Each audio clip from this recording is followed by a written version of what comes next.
Gina, did you hear about the man who misspelled a name on a headstone? No. He made a grave mistake. I thought that was pretty good. We keep saying bad dad jokes, but that's not the title of the book. It's Dad Jokes, the Good, the Bad, and the Terrible by Jimmy Nero. I guess that's sort of a thing about bad dad jokes. That's kind of that's what the kids say. Yeah, but that's more than our kids. I mean, that's kind of a thing now. Yeah, no, I know. It's a thing. Because I once said something to my kid about that's a mom joke, like a dad joke, but not bad. Well, just not bad. Worse. So this is Don. And this is Gina. With Focused Healthy Family.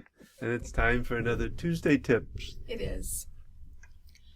So you think about a rocket ship that's going to be launched. You know, we've all maybe watched videos of NASA ships taking off, and they have a countdown before the takeoff.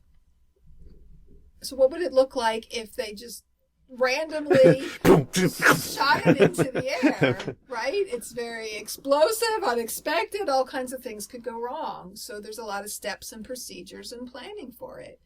And so that countdown is important. So what does this have to do with raising kids?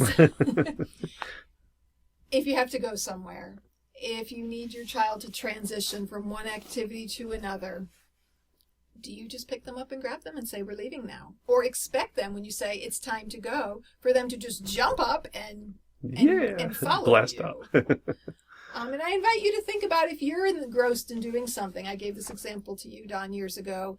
If you're working, you work from home mostly, and you're down in the office, and I say, it's time for dinner. Come up right now. Do I really expect you to jump? But if you're in the middle of something, you finish it up. Yet with our kids, do we give them that same luxury of allowing them to finish up what they're doing? Yeah. So, especially with young kids, but we need to be respectful of everybody, their age, where they're at in life. And as we work on the sandwich generation, we're thinking about this with dealing with aging adults, and especially when you're getting into dementia. Well, yeah, and they can't necessarily move that fast anyway, let alone giving them time. It's just they can't physically jump move up and do that as quick. And different people take longer to process, even in full-grown adults, just their processing time. So letting people know ahead of time. So if it's your kids, and a simple example, you're at the park, and you need to leave by 5 p.m. because you've got another activity to go to, you've got to get home to make dinner, letting them know ahead of time.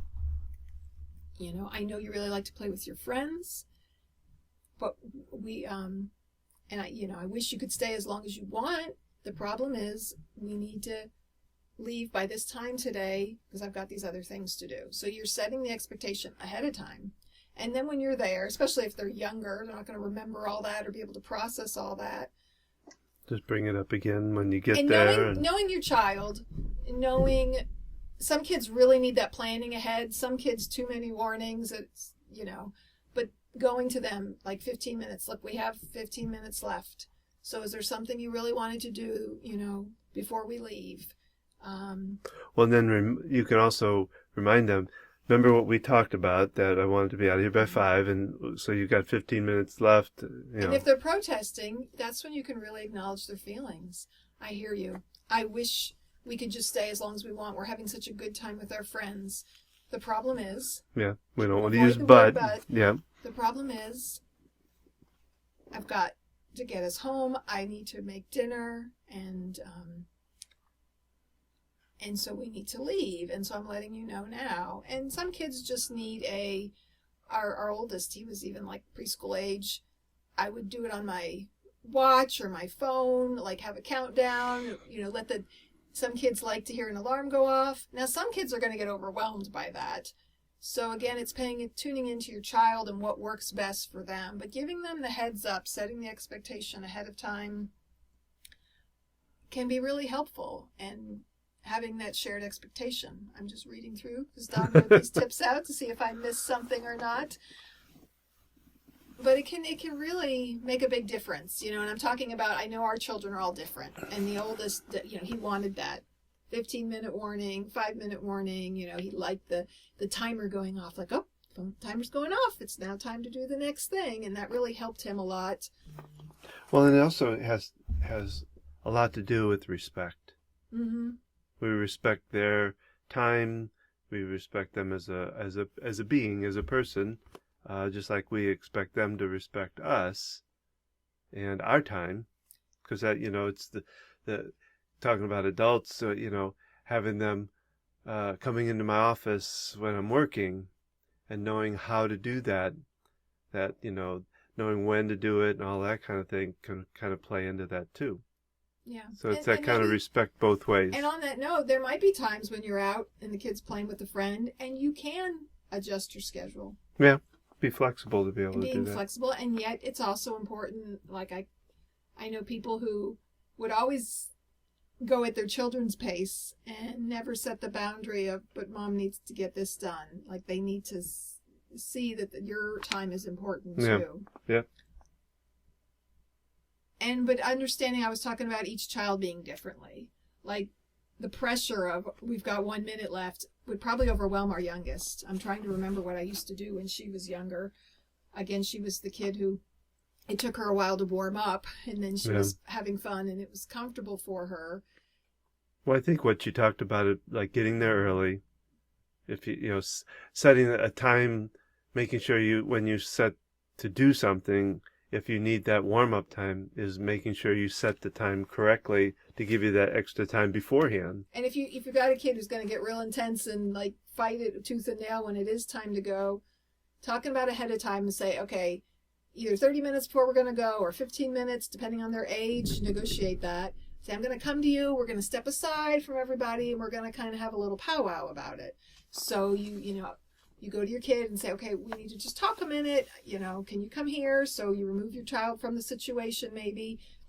Yeah, so it's not embarrassing or, Right, and just say, hey, I know you're having a great time, and I wish you could just stay here and keep playing. Give them their wishes and fantasy. And, the problem is we need to leave here. So knowing you've got 15 minutes left, like our youngest would be like, oh, I didn't get to do this, and I didn't get to that, Is there something you want to do before we go, or Well, and if it's last minute too, where they've already been through the countdown, as I said, and they still have, I didn't get to do. Oh, well, let's write that down, or let's remember that for the next time, so that we can make some kind of note, so that before the next time oh, I want to remind you, you talked about wanting to do this. Let's make sure we get that done, or we do it while in the time we have. And my mind is just reeling with the problem solving and all the concepts from the book, which join our workshop. FocusedHealthyFamily.com. It's based on the book How to Talk So Kids Will Listen and Listen So Kids Will Talk, where you learn these skills. Is if it doesn't work out well, if it ends with a tantrum or whatever, talking about it after the fact. Yeah. Letting them when they're calm. Letting them have that. Sometimes we're just angry and we're just having a good time and we just don't want to go, right? We've all kind of thrown tantrums. Maybe it's just in our head or quietly. And then when they're calm, okay, so it's really hard for you to transition and leave. So then what you can do, especially with a younger child, is tell them we've got to leave 15 minutes or 30 minutes before you actually have to. So you have that buffer time. And then you can have a little more negotiation time, but you can also spell out to them, I know it's hard for you to leave. What do you think we can do differently about this? Or kind of problem solving. There's just so many ways to, I guess I'm really wanting you to tune into your own child. Like you say, okay, I'm going to do this countdown timer, and my kid's not following it. Why aren't you following the countdown timer? Because for them, it might not work. But in a way, though, I was thinking about what you said about saying you're leaving 15 minutes before you really need to leave. That might set up a little bit of a, mom, if you go, okay, well, we can stay, that sets up a whole pattern that, it may not work.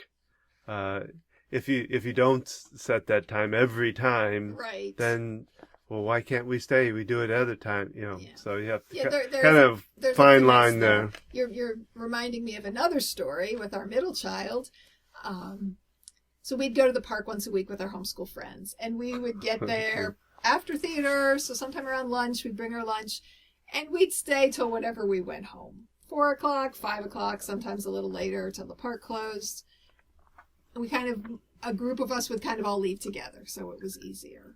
And I would tell Abby, we've got to go in a few minutes. And one time she looked at her friend and went, oh, we've got lots of time.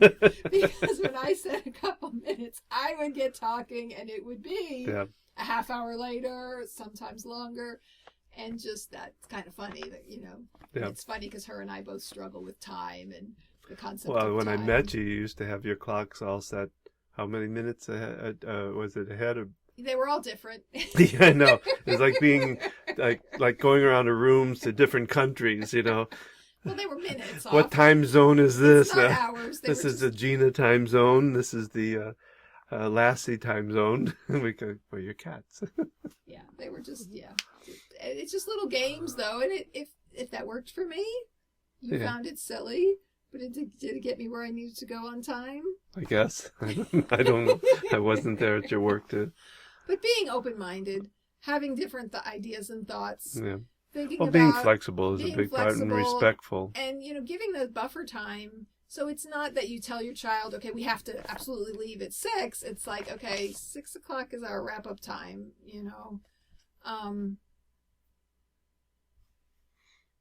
Yeah. Yeah.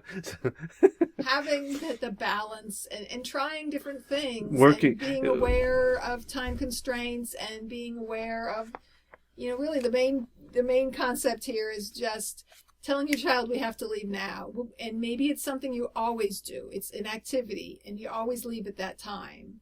And the one time they're in the middle of something and realizing this is important to them. It may not look important to you, but to them, 3 years old, 5 years old, 8 years old. It's important. It's important. It's their work. Them. Almost like it really is. Their play is their work. So it's respect and really honoring the time factor and how to do that in a way that doesn't just rip them from what they're doing. And works for you and for them. So problem solving and understanding your child and what would be most beneficial to them based on their age, their personality, and all these different factors. So if you'd like to get more of these tips and ideas, what should people do, Don? Oh, let's see.